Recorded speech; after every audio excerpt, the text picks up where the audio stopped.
Swiggy वगैरह में भी इसलिए ही रोज होते हैं ना खर्चे, क्योंकि हम लोग ऑनलाइन बस मंगवा लेते हैं और उसके बाद 100 रुपए ये लो भैया यूपीआई कर दिया, 2000 ये कर दिया, और फिर उसके बाद when you my Swiggy payment of last year was 29,000. Oh my god. Hey guys, this is Rashi. And this is Diya.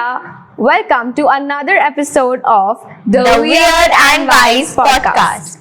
So today with us we have Miss Twinkle Jain.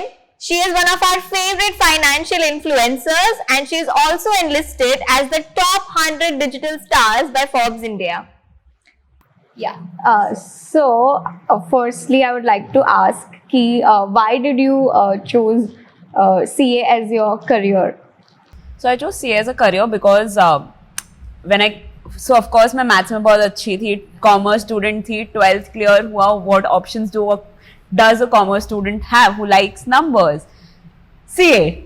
And being from city like Surat, जहाँ पे हर कोई CA कर रहा होता है, I think you get influenced like that. So I think that was one of the major reasons why I chose CA, because I just didn't want to settle with BCom. I want to do something more after my college hours. So I thought let's go ahead with CA. It seemed to me very interesting because it had finance, it had various other subjects. तो मेरे को लगा कि कुछ ना कुछ आगे तो काम आएगा ही मेरे बिजनेस में या कहीं पे भी. Because it has plethora of subjects, तो बहुत सारी चीजों का नॉलेज एक साथ मिलता है उस चीज में. तो आई थॉट कि let's go ahead with it, कहीं ना कहीं तो सीए काम आएगा ही. And touchwood it turned out good for me. Yeah, so you're also a financial influencer.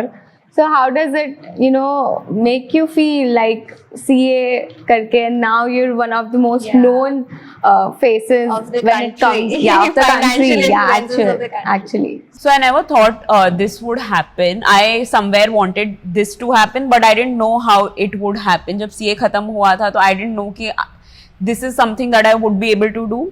I wanted to be known, but never thought that CA would help me do that. Yeah. Because CA is considered to be one of the most boring things. कि तुम CA हो तो तुम boring होंगे. You associate CA with boring stuff. And when lockdown happened, I think CA, I thought अच्छा ठीक है, मेरे को CA आता है, लोग मुझे मेरे ऑफिस में भी क्वेश्चंस पूछते रहते थे. 31 मार्च आता नहीं था कि ट्विंकल टैक्स कैसे बचाएं, ये कैसे करे. I saw my friends making like financial blunders की जितनी सैलरी नहीं थी उससे ज्यादा खर्चे होते थे उनके, तो या फिर EMIs फालतू की रखी हुई थी, सैलरी आती नहीं थी उसके पहले तो उनकी EMIs में उनके खर्चे निकल जाते थे. So all these things I saw, and of course I like the entertainment side. I was a creative person, so I thought let's marry them both, and let's start something which educates everyone on a national level. This is so commendable because when did you start? Like how long ago did you start? So I started in April 2021. My first video went out in April 2021. So I think it's been 2.25 years around. Yeah. And recently, if we see, there are a lot of financial influencers and there are a lot of even brands who are promoting financial literacy and all of that. But like 2-3 years ago, I guess you were one of the first ones to enter the industry. So even before me, there were few creators like Miss Rachna Ranade who I looked up to. मतलब और भी 2-3 creators थे, but हाँ अभी बहुत मतलब with time when तब पर इतना नहीं पता था ना कि लोगों को भी कि if this is something that audience would want to know, because we saw mediums like YouTube और YouTube पे फिर भी लोग सीखते थे, but we never saw Instagram as a platform where people can actually would want to learn things. We just saw Instagram as a medium of entertainment, and therefore I think तब इतना नहीं था, but now as people have become accepting, so a lot of people have started the same thing too. Because कभी भी like whenever I feel like कि finance के related को जाना है, I immediately come up to your page. Because now that you have that also comes with a bias. Yeah, but अभी like ऐसा mindset हो चुका है कि I can gain knowledge through social media too. So I think that is one good thing that financial influencer are growing. I think there are a lot of pros कि लोगों को जो चीजें नहीं पता थी अभी because of this sort of content लोगों को पता चलने लग गई है. Like I see my Nanu my nano called me the other day. He was like कि मैंने तुम्हारी वो वीडियो देखी, स्कीम पता चली मुझे उसके बारे में. He started asking me questions. So जो जनरली मेरी नहीं मतलब जो मैं शायद उनको नहीं बताई, वो शायद उनने मेरी वीडियो देख के समझे और उनने वो स्कीम में पैसे फिर लगाए भी आगे. So I think on and that is नानो तो मेरे क्लोज वन है तो I know about it, but there are lot of people who make their financial decisions based on the videos that they see online.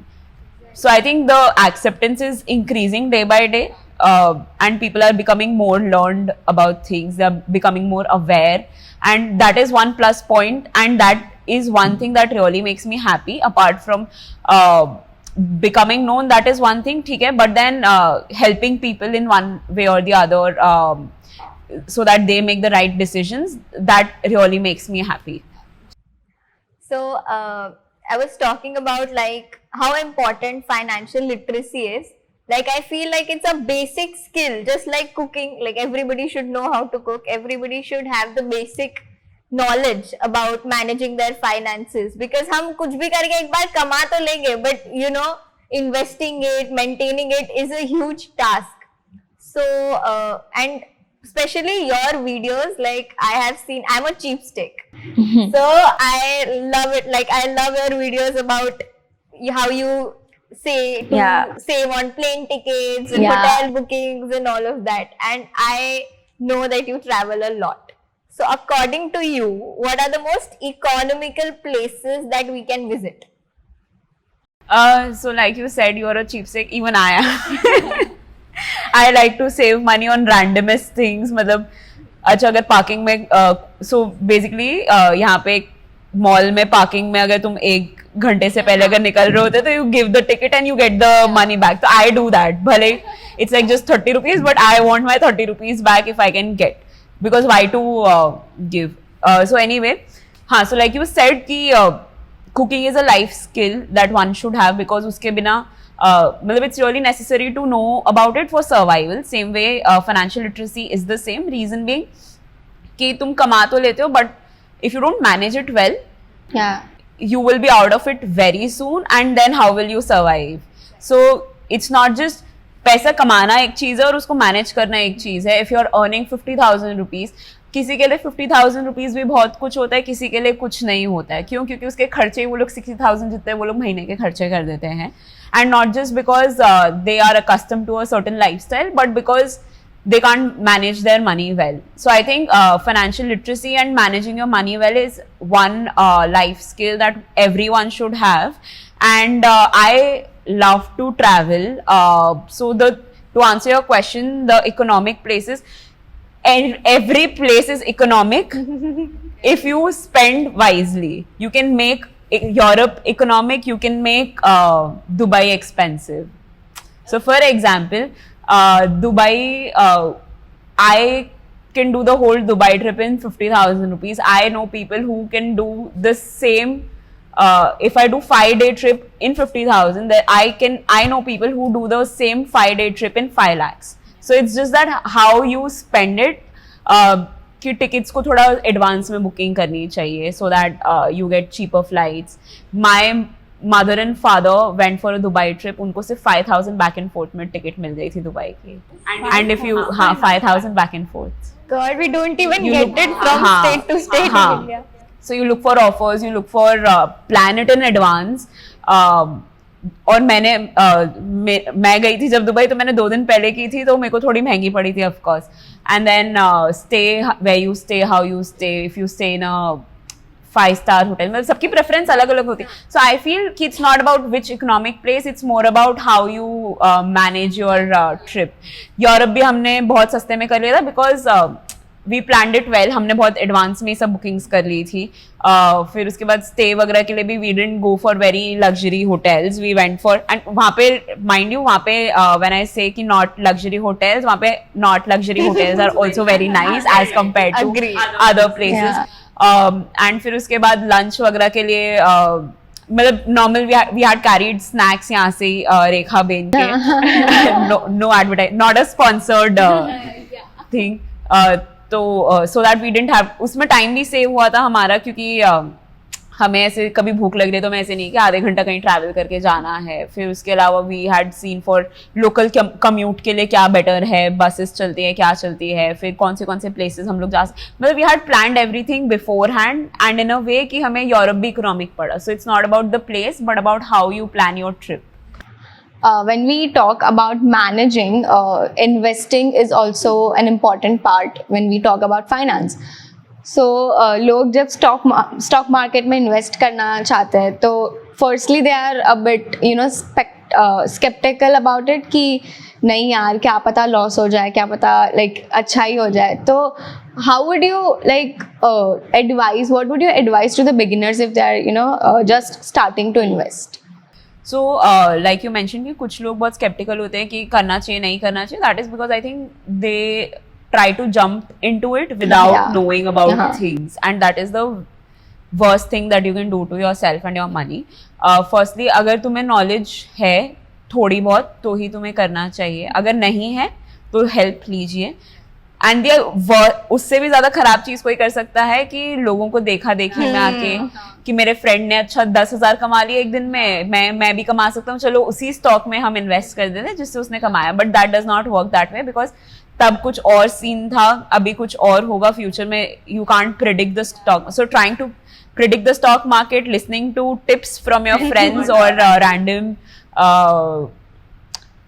people, or investing in stock market out of FOMO, these are the worst things that you can do. थोड़ा बहुत knowledge तुम्हें खुद को research करना चाहिए. Apart from research, I think the best way if someone wants to invest in the market is कि mutual funds या फिर इंडेक्स फंड्स में इन्वेस्ट कर लें. और ऐसा नहीं कि बहुत सारे पैसे चाहिए होते हैं, थोड़े अमाउंट से भी 1,000 रुपए से भी कर सकते हो. तो इट्स नॉट नेसेसरी कि बहुत सारे पैसे चाहिए. जितने हैं थोड़ा सा अमाउंट डालो, but be consistent, have patience. One other thing that one should know about stock market is कि one should have patience rather than कि wanting quick returns. Because that does not work that way कि एक दिन आते हैं quickly तो दूसरे दिन चली भी जाते हैं उतने ही quickly. So हाँ, so firstly research, have patience, don't listen to random stock tips, and start with mutual funds or index funds if possible. Because a lot of people confuse speculation with actually investing. मतलब उनके लिए it's like the adrenaline rush you get while gambling ki, but it is, I guess, they both are different things. मतलब investing is for always long term, and speculation वाली जो चीजें होती है that is trading. So that is way different. मतलब तुम्हें उसके लिए भी अलग sort of skills चाहिए, investing के लिए अलग skills चाहिए. And उसमें भी like you need to know your goals, right? कि मतलब अब मुझे ऐसा है कि मुझे 3-4 years बाद मुझे ये education चाहिए, तो उसके हिसाब से I'll have to invest in things in a different way. अभी मुझे बहुत साल बाद कोई चीज का रिटर्न चाहिए तो I will basically invest in maybe blue chip stocks or something like that कि ठीक है मेरे को slow and steady चलेगा उस टाइम पे. हाँ, like you mentioned कि अगर मेरे को 1 साल बाद गोल है कि I need to go to abroad for study, तो मैं अगर मेरे पास 1 लाख रुपए है and I want to save for like longer term भी मतलब 1 साल, तो I won't invest it in a stock जो for a longer term 3-4 साल के लिए, या फिर ऐसे FD या किसी चीज में जिसका लॉक इन बहुत ज्यादा हो, तो वो भी नहीं करना चाहिए. या फिर मैं ऐसे भी नहीं करूंगी कि 1 लाख है चलो उसको मैं 2-3 लाख बनाना है तो चलो उसको स्टॉक मार्केट में डाल के पर्टिकुलर स्टॉक में let's try to double it और ट्रिपल इट, क्योंकि फिर वो मेरी जो एजुकेशन का पैसा है वो एक दिन में डूब भी सकता है. So I think you should look at your goals. 1 साल का है तो डेट फंड्स में डाल सकते हैं, 1 ईयर वाले. तो according to your goals one should plan their investments. I feel it should always be like diverse. कि एक जगह गया तो दूसरी जगह से और डाइवर्सिफाई भी करना चाहिए कि ऐसे नहीं है कि एक ही जगह सब पैसे डाल दे. गोल्ड है तो सब गोल्ड ही खरीद लिया कि फिर उसके बाद बेचने ही नहीं जा सकते. मम्मी ने बोला नहीं बेच नहीं सकते गोल्ड को, नहीं बेच सकते. Actually, investing in gold is, I think, Indian families में they're like nah, investing in gold is good, but they don't like let that out. हाँ, लास्ट में भी लास्ट रिजॉर्ट. Actually, मतलब for example I am that person कि ऐसे gold की jewellery अगर कोई रखी होगी तो मैं ऐसे पूछती हूँ jokingly to my mother, because I know कि that will piss her off the most कि कितने में बिकेगा. उनकी कोई भी ज्वेलरी होती है and she she just gets on me आधे घंटे तक कि तुम्हें तो बस कुछ समझ ही नहीं आता है, ज्वेलरी थोड़ी बेचते हैं, ये तो इन्वेस्टमेंट होता है ये Exactly. And she will buy jewellery for as an investment, मतलब कि हम फैशन के लिए नहीं पहन रहे हैं बट हम तुम्हारा सोचते हुए पहन रहे हैं. मतलब the gold that I have bought is because of my mother, physical gold. Otherwise मैं SGB वगैरह ज्यादा खरीदती हूँ, सोवरिन गोल्ड बॉन्ड्स वगैरह. बट फिर शी इज लाइक कि नहीं इसको पहन के जाएगी क्या कहीं पे, पहन के मतलब कहीं 4 जगह जाएगी तो SGB पहनाएंगे क्या देखो हम. सो जितना भी मैंने फिजिकल गोल्ड खरीदा है दैट इज बिकॉज मेरी मम्मी मेरे पीछे पड़ी हुई थी कि नहीं थोड़ा सा गोल्ड खरीद ले, थोड़ा सा गोल्ड खरीद ले, दुबई जा रही है थोड़ा तो लाना ही पड़ेगा. So it is often said that the younger you start investing, it's better. So what are your thoughts on it? So of course the younger you are, better you start then, because जितना तुम delay करो उतना you are losing out on money. For example, I'll just give some data points कि अगर if someone is starting an SIP of just rupees 2000 when they are 20 years old, and if it say compounds at 10% interest पे अगर तुम कमा रहे हो उस पे, तो by the age you're 60, by the time you're 60 years old, you'll have 1.28 crore rupees with you. But if you start the same thing when you're 30 years old, the same SIP of 2000, just 2000 rupees per month at the rate of 10% on an annual basis, so you will have just 45.56 lakh rupees when you're like 60 years old. So that is like 65% lesser, 1.28 crores versus 45 point, just because you started 10 years later. So I think you're losing out on too much money. Also, the earlier you start, the better, because वो habit बनाने में time लगता है. Also, when you're younger, I think you make more stupid decisions than you're older. When you're in your 20s, I think you spend on things which you actually don't need, but then you do it just, I don't know, for various other reasons, maybe FOMO or so I think saving and investing can help you later in life, maybe for your education or maybe on your difficult times or however. Or बाद में when you are like older, you have other responsibilities also, so it's better that. And when you're in 20s, I think the responsibilities that you have are lesser, and therefore you can save and invest more. So that way, I think the earlier you start, the better it is for you yourself. Yes, like I want to ask like about your first investment. When was it? Where did you invest? Did you have a good return on it? What was your experience? So my investment personal, भले ही मैं कितना भी ज्ञान दे दूं कि जितना जल्दी हो सके उतना, I would want to say कि it's difficult to start earlier, because when you're in your 20s, you actually don't have various money earning avenues. You don't earn as much. You don't have a job. It sounds very fancy to say कि start in your 20s or when you're 20 years old, but then what are you earning in your 20s? Yeah. So, and उसमें भी it's better कि you, ठीक है 500 रुपए कर लो अगर हो सके पॉसिबल तो. If it's not possible, you better invest that money where maybe in learning new skill और a course, because that will help you more than putting your money in the SIP. तुम कोई course करो, वो better return देगा. मैं खुद भले कितना भी बोल रही हूँ 20s में, I started it later because when I was doing CA, my stipend was just 2,000 rupees, जो पेट्रोल वगैरह में चला जाता था. Where does the other amount come from? So when I cleared my CA, I got my first paycheck.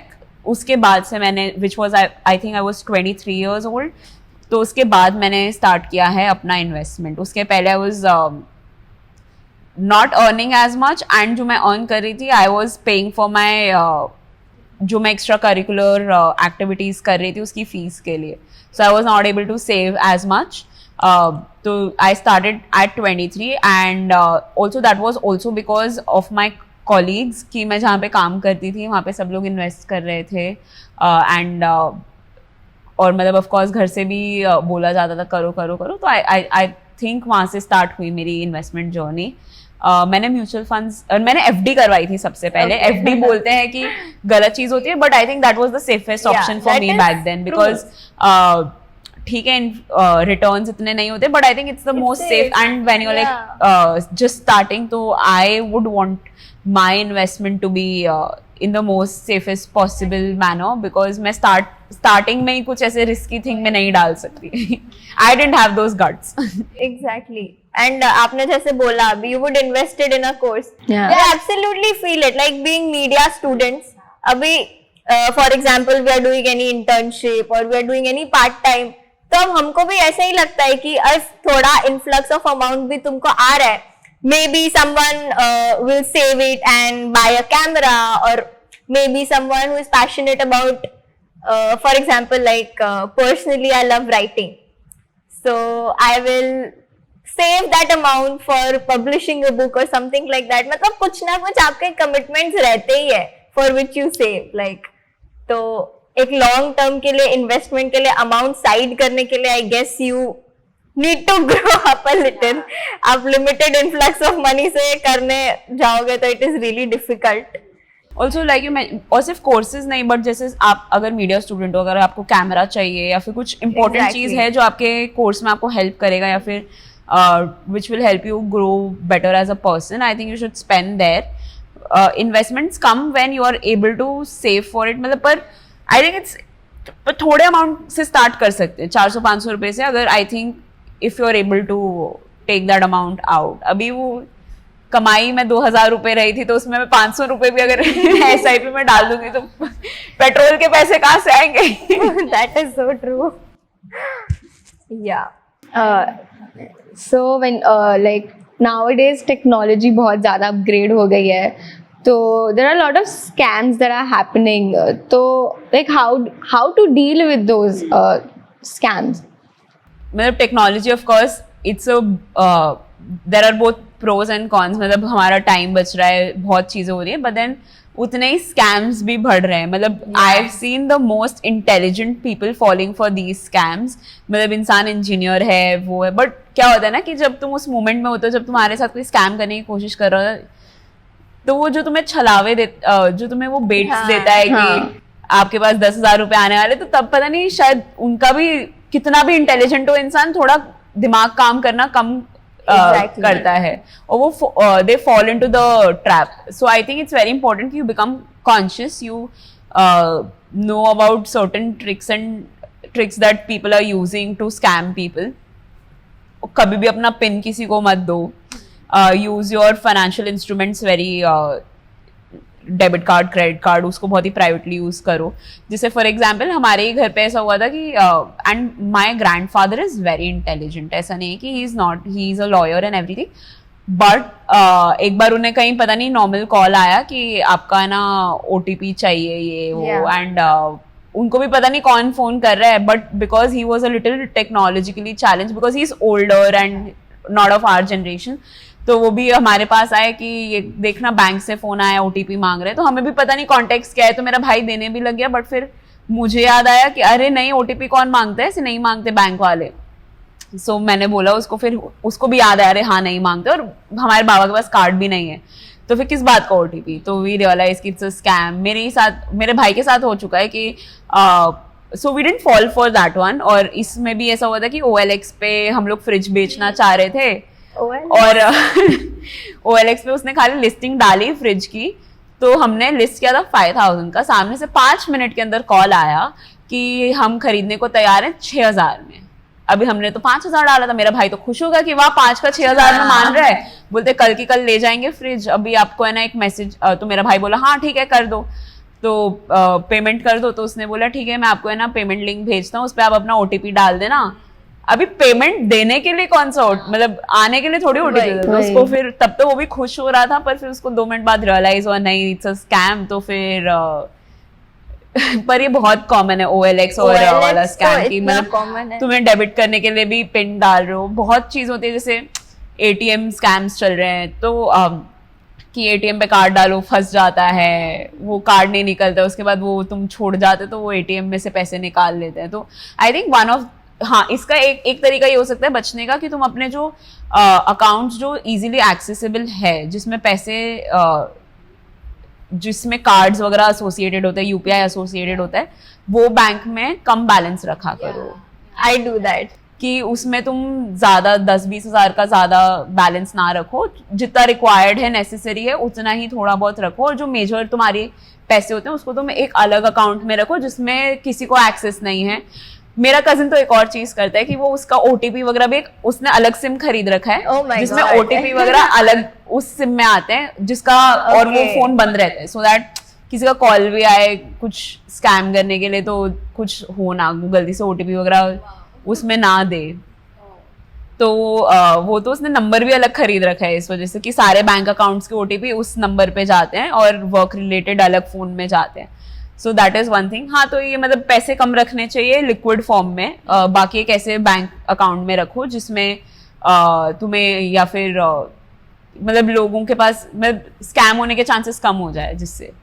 Exactly. My dad never like मतलब मेरा जो account में UPI लिंक्ड है and all of that linked है, ये पहले तो इतने साल तक मेरा UPI इसी रीजन से चालू ही नहीं करा है कि नहीं ये इसमें सब अमाउंट है, इसे UPI लिंक नहीं करना है। Specially then I made a separate bank account की जो भी थोड़ा बहुत स्टाइपेंड आता है जो भी है वो इसी में आएगा, इसी से। पर पहले मुझे भी ऐसा ही था कि अभी मेरा इसमें स्टाइपेंड आ रहा है तो एक पर्टिकुलर अमाउंट के बाद ही इज लाइक नहीं तू उसको उसमें डाल दे। I was like no, I want it in front of my eyes, I will keep it in this account.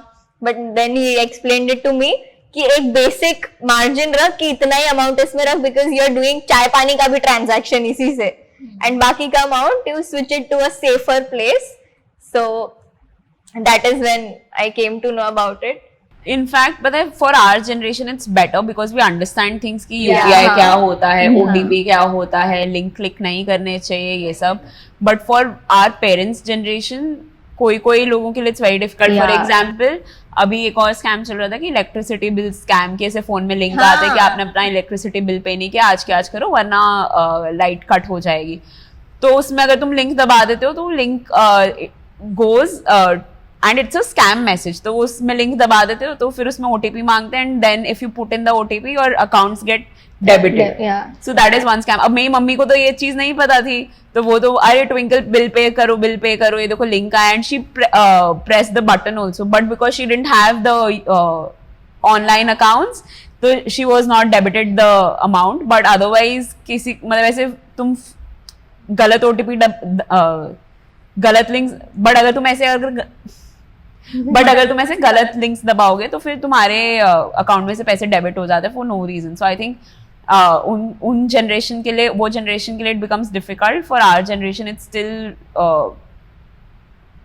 Easy to understand, but अभी कोई इंसान कितना भी अक्लमंद हो उसके साथ भी स्कैम हो ही रहा है। सो यही है कि you have to just be prepared beforehand, कि ऐसे नहीं कि जब स्कैम होगा तब हम संभाल लेंगे क्योंकि हम तो बहुत अक्लमंद है, ऐसा नहीं होता है। उस मोमेंट में कुछ भी होता है तो तुम्हारी नहीं चलती अक्ल।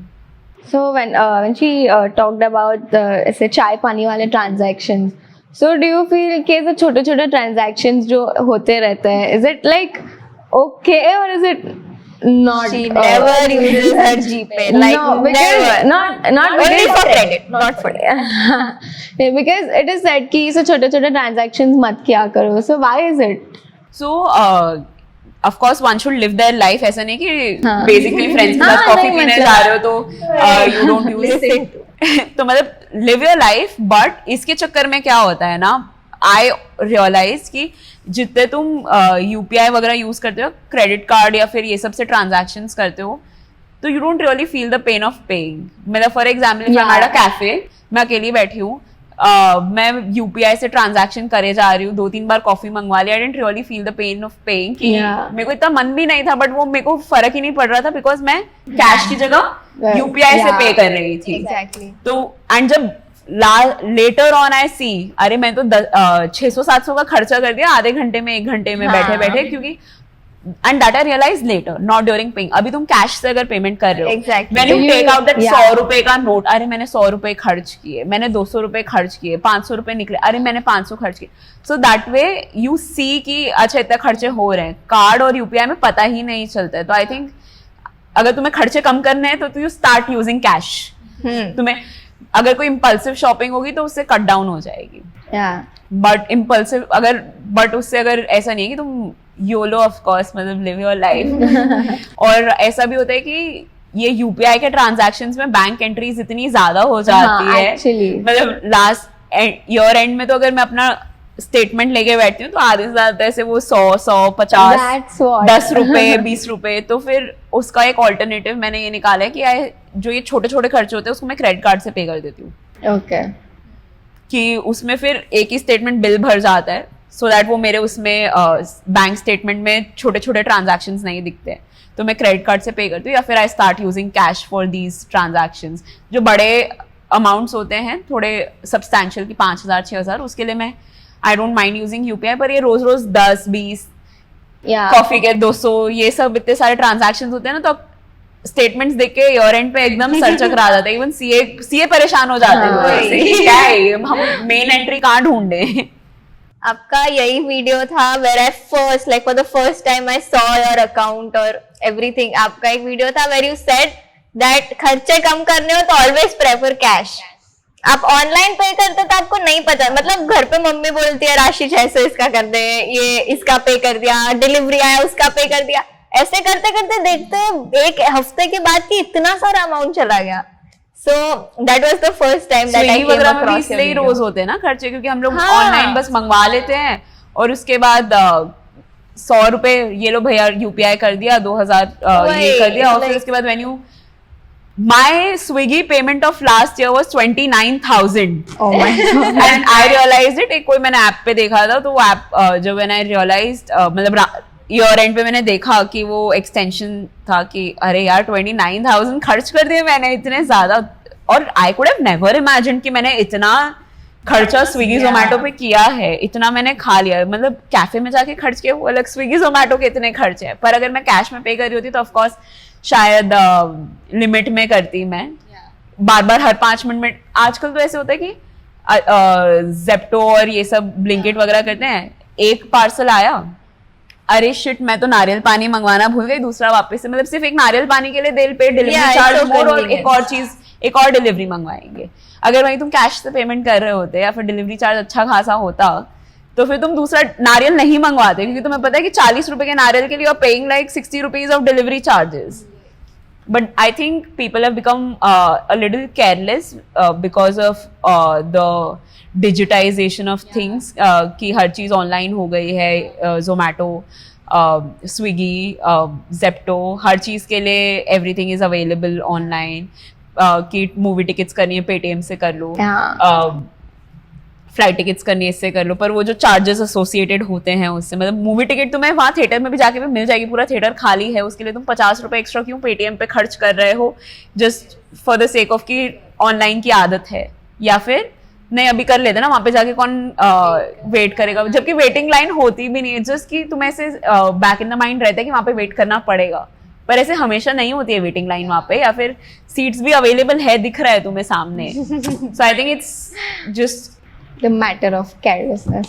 Carelessness plus habit. I think Habit. इतना अभी तुम्हें ऑनलाइन की आदतें हो गई ना कि बुक माई शो पे जाके हो जाएगी ना टिकट पहले से, तो फिर क्यों जोमेटो पे मैं क्यों रेस्टोरेंट से मतलब जोमेटो की इतनी आदत हो गई है कि अब तो क्यों बनाना है, चलो जोमेटो कर लेते हैं, आदत भी हो गई। And that is what they did right when they came to Surat, when Zomato came to Surat, they gave so many cash discounts. अभी तो कुछ नहीं है, when they were coming, they were penetrating the market, they gave so many discounts and offers कि मेरे को ऐसा लगता था कि रेस्टोरेंट में जाके खाएंगे 200 रुपए का पड़ेगा, मंगवा लेते हैं घर पे 100 रुपए का पड़ेगा, क्योंकि 50% कैशबैक है या फिर 50% का डिस्काउंट है, crazy massive discounts.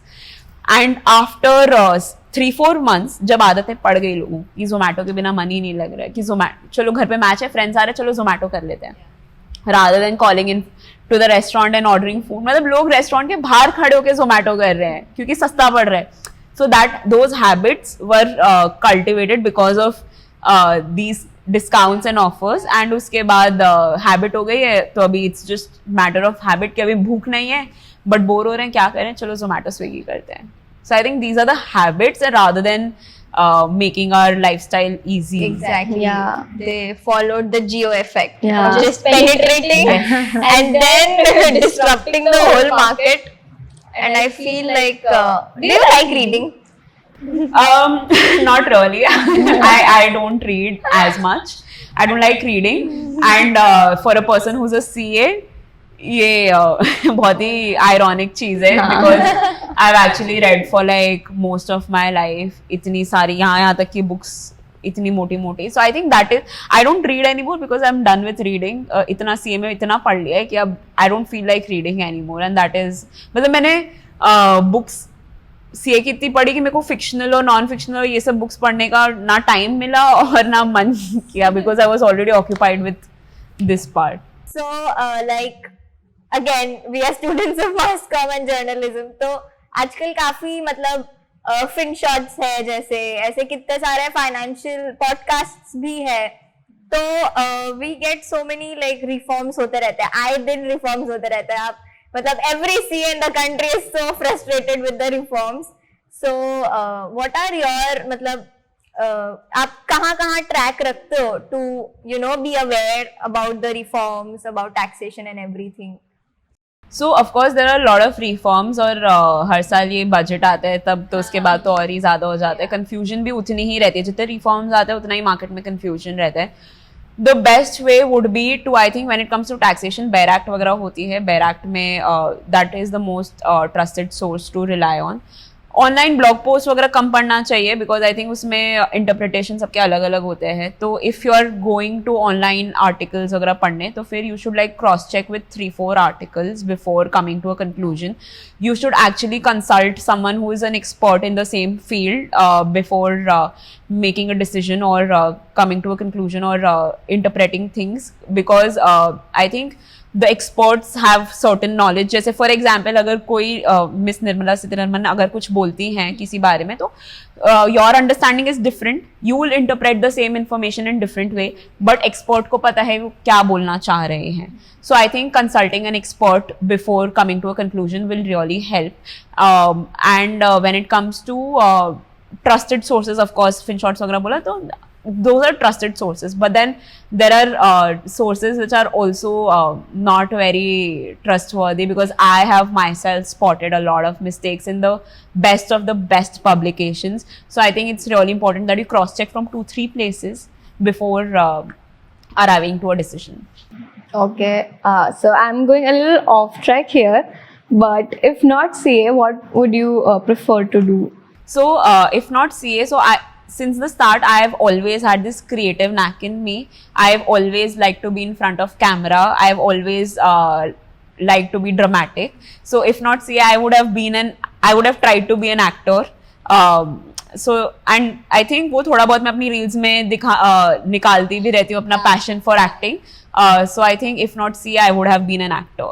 So I recently came across one of the posts like you've done modeling for Sugar Cosmetics. So how was the experience? So it was really cool. जैसे मैंने बोला मेरे को कैमरा के सामने रहना बहुत पसंद है तो फिर randomly I saw one agency owner posting कि we are looking for a person who can, we have a shoot tomorrow, we are looking for a person. मैंने cold DM कर दिया कि I am interested, sent my 2-3 pictures and she really liked me and she was like ठीक है, she called me up and she was like ठीक है कल है. I didn't know the brand name before. वो तो उन्होंने जब फोन पे मेरे को बताया Sugar Cosmetics है, मैंने बोला why would Sugar Cosmetics want to work with me or have me as the model? मेरे को लगा normal कोई brand होगा, but then it was Sugar Cosmetics, it was a nice brand. Yeah. It was I saw it was a good opportunity. मैंने बोला हाँ ठीक है मजा ही आएगा, it will be a different experience. तो मैंने बोला ठीक है let's do it. I went to the set next day. मेरा call time सुबह 9 बजे का था, 9 बजे I went and it was a one-day shoot. It was very amazing. It was very I didn't feel so it went from 9 to 9. I know I enjoyed because I didn't feel tired because for full 12 hours I was there working, there was no break, but then I didn't feel tired even for 1 second, so I know it was a very good day. Yeah. And the pictures came out very nice और उसमें थोड़े बहुत there was a lot of things that I understood about what goes behind the camera, what goes in front of the camera. मतलब बहुत नई नई चीजें सीखने को मिली एक दिन में. It was a totally different experience coming from a corporate job. मैंने छुट्टी ली थी उस दिन ऑफिस में. ऑफिस में मैंने बोल दिया कि I am sick, I won't be coming और वैसे. So going from a desk job to in front of the camera, I think it was a very nice experience. And like you are from Surat, right? So अभी we are in the third year of our college and we have so many friends pursuing CA and all of that. So I recently went to a CA felicitation ceremony and I realized that मतलब 100 बच्चे अगर CA कर रहे हैं तो उसमें the ratio is crazy of actually clearing सारे stages. It's just crazy, and the amount of all India rankers I saw from Surat, my mind was totally blown. I was like, this is such a matter of pride, right? So I think Surat is a place where lot of kids pursue CA. Yeah. मेरे tuition में ही 500 जन का batch होता था, which is Bombay Surat it's too much. मतलब every other person, एक building अगर है, एक बिल्डिंग में 4 बच्चे तुम्हें मिल जाएंगे जो सीए कर रहे होंगे. Most of the people, most of the students actually pursue CA out of pure pressure. मेरे फ्रेंड्स कर रहे हैं, चलो हम भी कर लेते हैं. They don't actually want to do CA, but because सब आसपास कर रहे हैं, they become influence that way, and that is the reason they start pursuing CA. फिर उसके बाद एक लेवल क्लियर हो जाता है तो दूसरा, चलो एक हो गया, दूसरा भी करते हैं, दूसरा हो गया, अब तो तीसरा तो करना ही पड़ेगा. हमने 4 साल दे दिए हैं तो अभी 5वां तो करना ही पड़ेगा. तो though they are not into it, they still pursue it. And of course there are few rankers, and वो फ्यू रैंकर्स की वजह से एवरीवन इज लाइक चलो हमारा भी रैंक है. They get motivated that way. Even for lot of tuition classes that becomes a selling point. हमारे यहाँ से 4 रैंकर निकलते हैं, 50 में से 4 रैंकर इंडिया में हमारे यहाँ, और हर साल हर 6 months में we have these many rankers. तो students join those tuitions only because यहाँ पे तो इतने रैंकर्स हैं, हम भी एक रैंकर बन के निकलेंगे. वो अलग बात है कैसे पढ़ा रहे कैसे नहीं पढ़ा रहे, हमें समझ आ रहा है कि नहीं आ रहा है, वो अलग बात है कि हमें सीए करना भी है कि नहीं करना है. So I think there's a lot of influence because of the rank ratio and the ratio of students that become CA from Surat, and that is मतलब I think it's more like a butterfly effect कि थोड़े की वजह से lot of students, मतलब सूरत के बाहर students बहुत ऐसे options देखते हैं कि चलो mass comm है या फिर BMS है या फिर there are 10 other things to do, but सूरत में CA CMA CS बस, उसके अलावा कुछ commerce वाले कर ही नहीं सकते, which is wrong. very wrong. मतलब there are various other options. जैसे आप लोग मास कम्युनिकेशन कर रहे हो सूरत, मैंने when she mentioned कि मास कम्युनिकेशन होता है सूरत में, she said कि हाँ औरों में होता है, and I was shocked, and I was shocked, and which is a very wrong thing because it's a common thing, right? मतलब ऐसा थोड़ी कि CA और CS के अलावा सूरत में कुछ हो नहीं सकता. तो I think, and that being blinded of other options, Yeah. you stick to that, you just think कि एक ही चीज है वही करेंगे, वरना नहीं करेंगे तो जिंदगी खत्म है. And that is very wrong. मतलब people cut down their options because they are not aware of those options. So did you find it difficult to clear all the stages? Or So कहीं ना कहीं मेरा भी यही हुआ था कि फर्स्ट हो गया क्लियर, ठीक है, सेकंड हो गया क्लियर, अभी मैंने 2.5 साल दे दिया है IPCC और CPT में, तो चलो थर्ड लेवल भी देते हैं. So first 2 stages were not difficult for me, but when it came to finals, it became a little difficult, and that was not because of the curriculum. I think I became very overconfident. कि I had been a bright student since my childhood, और 12th तक भी I was very bright, और उसके बाद CPT और IPCC भी आराम से निकल गया था, तो I was very overconfident, and I think that overconfidence became a hurdle in my finals, और उसकी वजह से I didn't study much. I studied only for like last 9 months, and उसकी वजह से there was a lot of pressure. There was, because you can't study in 9 months for your finals. The subjects and the syllabus is vast. It's vast. मतलब तुम्हें 3 साल कम पड़ते हैं, लोगों को मैं 9 महीने में करना चाह रही थी. तो I think I had faced a lot of problems in my finals. So starting से पढ़ना चाहिए. Be consistent with, if you're doing CA, be consistent. Don't take things for granted. Just because you cleared first 2 levels easily does not mean you will clear the third one too. Take your articleship very seriously, because that is where you decide कि तुम्हें आगे CA clear करने के बाद क्या करना है. Because studying is one thing, working is one thing. तुम study, जो तुम पढ़ रहे हो, तुम उसे practically अगर apply नहीं करोगे तो फिर तुम क्या कर रहे हो तुम्हें समझ ही नहीं आ रहा होगा, तुम सिर्फ रट्टा मार रहे हो. तो I think they both go hand in hand. okay. As Channa also said in half CA that कोशिश है तुम्हारे पास unlimited है, but the hope that you have and all of that stays limited. I think मैंने half CA थोड़ी देर के लिए ही देखा था, हाफ एन आवर के लिए, but everything was so relatable. Article उसमें एक डायलॉग था कि सीए को कभी अटेम्प्ट नहीं नंबर ऑफ अटेम्प्ट्स नहीं पूछना. I can so relate to it because जिसको बाहर जो पूछ रहा होता है they don't intend to hurt you, but then जो सीए कर रहा होता है उसे ही पता होता है कि नंबर ऑफ अटेम्प्ट्स का मतलब क्या होता है. It's so sensitive topic for them. Exactly. We will keep watching your reels and videos. Please do.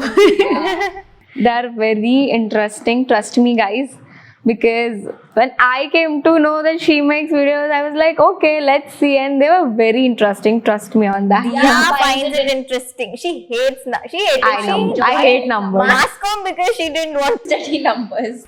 For cheapskates. Like me, it is the most valuable source of information you'll come across. So guys, keep it simple with Twinkle.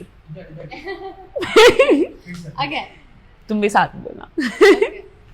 So guys, keep it simple with Twinkle. And keep watching Weird and Wise podcast. Yeah. Postcard बोला ना मैंने? Podcast बोला मैंने? हाँ, Weird and Wise podcast. यार थोड़ा वैसा नाम है तुम लोग का tongue twister. We will be back next week with another episode. Till then, Stay tuned. and keep watching and listening the Weird and Wise podcast.